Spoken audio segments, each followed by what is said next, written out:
முருகன் ஏன் 6 முகமா பிறந்தார் என்று தெரியுமா? முருகன் 6 முகங்களுடன் பிறந்ததற்கான கதையின் முக்கிய அம்சம் இதுதான். தேவர்களுக்கும் அசுரர்களுக்கும் பெரிய போர் நடந்தது. சூரபத்மன் என்ற அசுரன் மிகவும் பலசாலியாக இருந்தான்.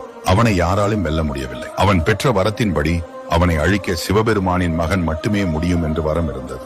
ஆனால் சிவன் தியானத்தில் இருந்தார். தேவர்கள் அக்னி தேவனை அனுப்பி சிவனின் சக்தியை பெற முயன்றனர். சிவனின் சக்தி மிகவும் வலிமையானதாக இருந்ததால் அக்னி தேவனால் தாங்க முடியவில்லை. அவர் அதை கங்கை நதியில் விட்டார்.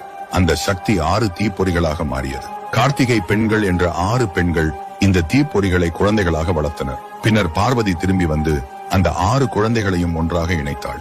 அப்போதுதான் முருகன் 6 முகங்களுடன் தோன்றினார். இந்த அசாதாரண பிறப்பு அவருக்கு சிறப்பான சக்திகளை கொடுத்தது. சூரபத்மனை வதம் செய்வதற்காக முருகன் தோன்றினார். பல திசைகளிலும் ஒரே நேரத்தில் பார்க்கும் திறன் இருப்பதால் அவரால் திறம்பட போர் செய்ய முடிந்தது. அதனால் அவரால் சூரபத்மனை வெல்ல முடிந்தது.